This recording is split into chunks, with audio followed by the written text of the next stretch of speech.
Fala, meu povo! Eu sou o Matt Gazola e eu estou aqui na cidade de Montreal, cidade que eu moro já faz um ano, né? Então não foi minha primeira cidade no Canadá, já morei em Toronto aí por alguns anos e hoje moro na cidade de Montreal. E eu estou falando aqui diretamente da frente da minha casa, na verdade aqui na frente da casa do irmão do primeiro-ministro do Canadá, do Justin Trudeau. O irmão dele mora aqui nessa casa que está aqui. Sim, ele é meu vizinho. Eu moro então no prédio do lado da casa do irmão do primeiro-ministro.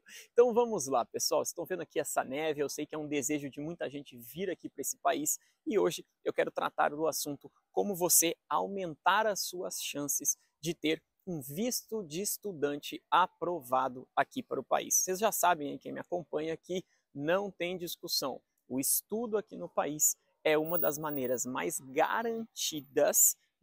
garantidas de você morar e trabalhar legalmente aqui dentro do país e que te dá muita possibilidade, ainda mais agora com mudanças nas regras de imigração aí que o governo está fazendo, que você tem para imigrar para cá é o estudo. Então estudar é uma das formas mais garantidas de você atingir tudo isso, beleza? Então o governo até flexibilizou aí algumas questões, como por exemplo agora o estudante que está aqui até final de 2024, né, pode trabalhar full time, antes não podia, antes era part time, agora ele pode trabalhar quantas horas ele quiser durante os seus estudos.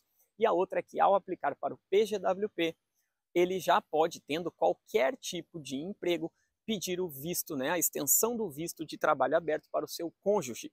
Então, este é o momento de estar no Canadá e eu vou ficar repetindo isso muito, tá? Até 2025 é o tempo de você estar no Canadá. É agora ou nunca, digamos assim. A imigração nunca vai acabar, mas agora é o momento perfeito. Portanto, tome uma atitude. E eu tô aqui para falar, né, para te ajudar, alguns pontos, algumas dicas aí para você aumentar as chances de ter um visto de estudante aprovado. Beleza? Primeiro de tudo, vamos lá, você pode fazer o seu processo de visto sozinho? Pode. Então todo mundo pode fazer o seu processo de visto sozinho. Eu, particularmente, nenhum dos meus vistos, nenhum deles, nem o primeiro de estudante, nem depois PGWP, eu fiz sozinho.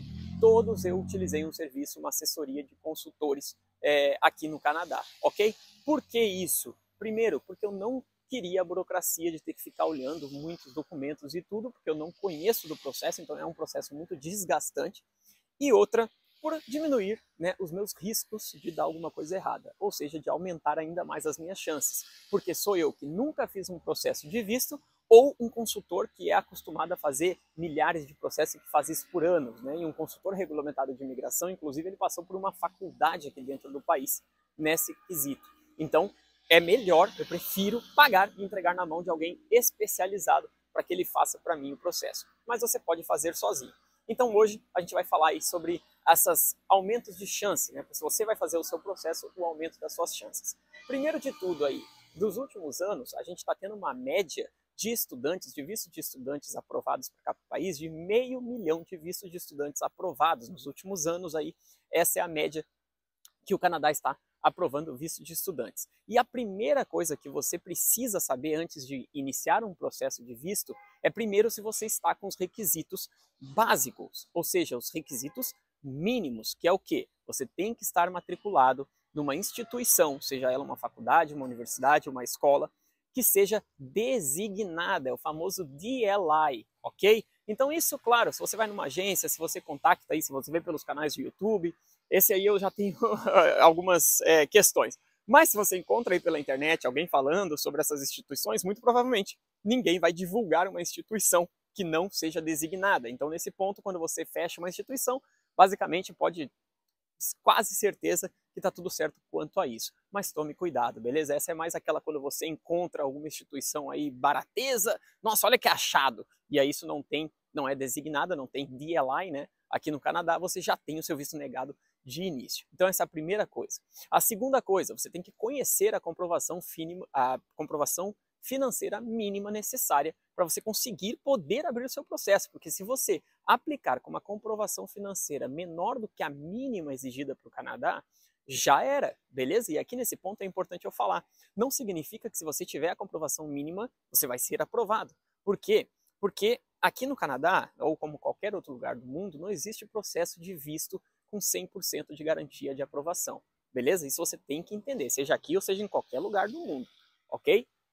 Então, ter o dinheiro necessário não significa que já vai ser aprovado só porque você tem o dinheiro. Nesse quesito é até quanto mais, melhor. A gente vai conversar sobre isso daqui a pouco, mas requisito mínimo de comprovação financeira. Isso é muito fácil de encontrar. Tem pelo meu canal do YouTube, tem na internet, dá um Google se você não sabe, é muito tranquilo, ok?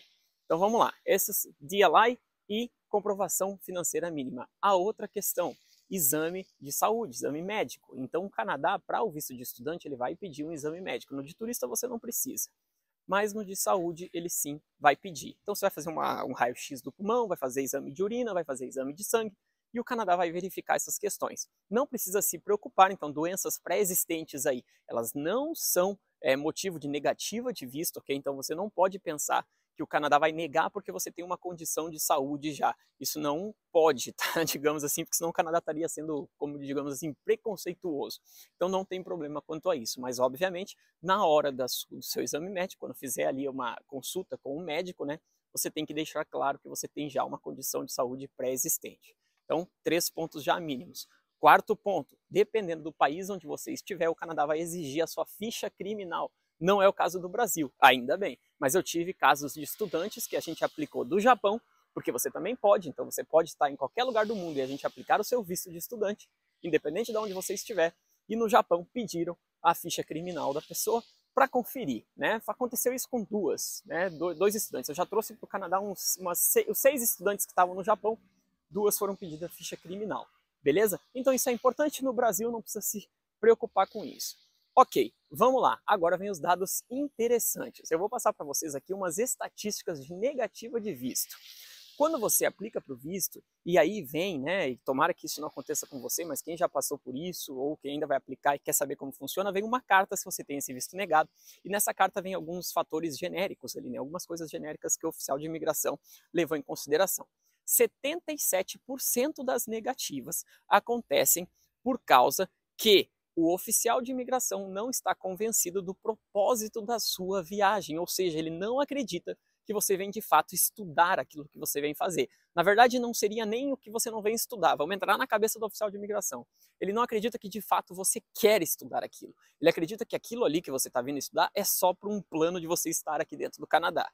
E vamos ser bem realistas aqui, é o que acontece, né? A maioria das pessoas é o que acontece. Pega o curso, ainda mais mercado brasileiro, mais barato que tiver, para vir para cá. Então, na hora de escrever a sua carta de justificativa, ou seja, você tem que justificar o porquê você escolheu aquele curso, você tem que deixar muito claro, explícito, de forma lógica para o oficial de imigração, o porquê que você está fazendo aquele curso ali, porque você escolheu aquele curso.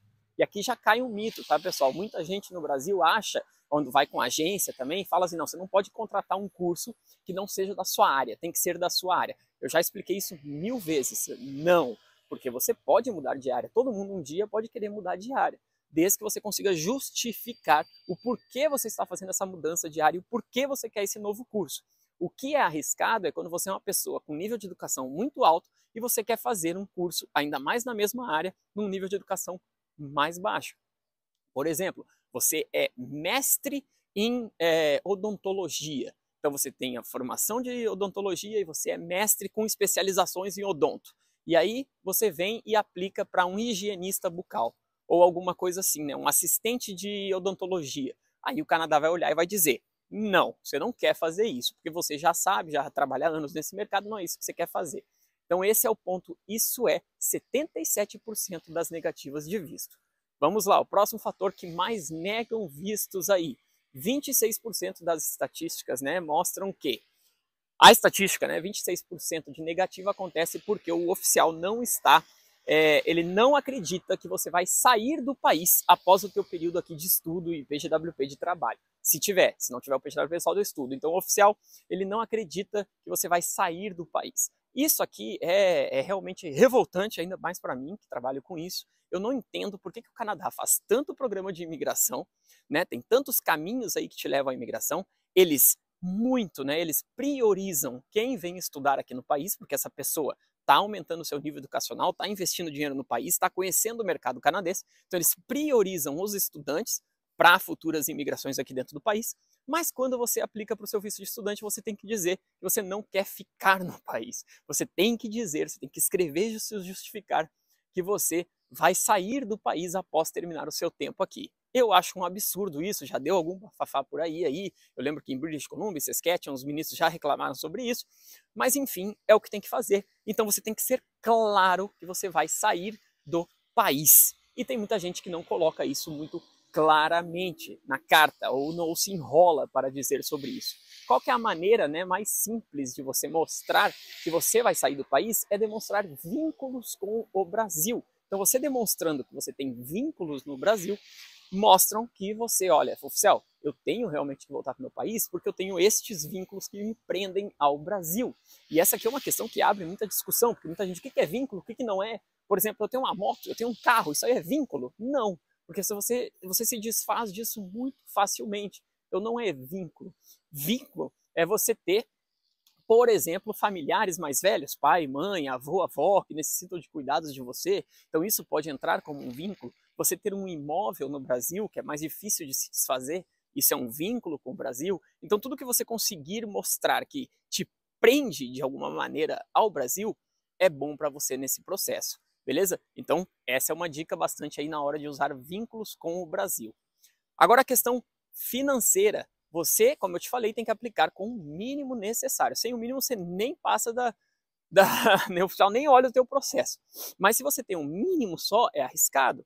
Por isso é interessante você ir buscar um patrocinador. Então você usar o seu dinheiro da sua conta e o dinheiro de patrocinadores, que quanto mais próximos a você, melhor. Pai e mãe, tio, tia, avô, avó, né? Irmão, irmã. Quanto mais próximo a você, melhor. Tá caindo umas nevezinhas na câmera aí, não sei se não vai molhar aí o vídeo, mas vamos lá. Então, o patrocinador é aquela pessoa que vai escrever uma carta dizendo que está sendo responsável financeiro pelo teu processo. Então, se caso você chegue aqui, e não importa se você é solteiro, casado, tem filho, pode usar patrocinador, ok? O processo te permite usar patrocinador independente do seu status. Então, o patrocinador vai fazer uma carta dizendo que é responsável financeiro por você. Isso quer dizer o quê? Se você chega aqui e não tem dinheiro suficiente para se manter, o patrocinador vai te ajudar com isso. Por isso que o mais próximo de você de sangue, melhor, porque o Canadá acredita, pô, um pai não deixaria o filho passar necessidade lá no Canadá. Quer dizer, tem muito aí que deixaria, infelizmente. Mas ele pensa, o pai tem menos chance de abandonar o filho, né, de não ajudar o filho, do que um amigo. O cara bota uma pessoa X lá como patrocinadora dela, a pessoa não tem vínculo nenhum com essa pessoa. Ai, meu amigo. Aí o Canadá diz, não, então amigo, então se você precisar de dinheiro e pedir para ele, não vai te emprestar, ok? Então isso é muito importante. O grau de parentesco aí do patrocinador. Beleza? E no mais, é muito importante que você conheça o seu perfil, isso é essencial, o seu perfil, e o que você está vindo fazer aqui para a gente poder desenvolver essa melhor estratégia para você. Quanto melhor e mais bem montado está o seu processo, melhor para o Canadá, maiores as suas chances de aprovação. Outra chance maior de aprovação também, estatística, se você tiver um visto de turismo, seja canadense ou seja americano, que você pode tirar autorização para entrar aqui no país, no Canadá, a gente fazer a sua troca de status aqui dentro do país.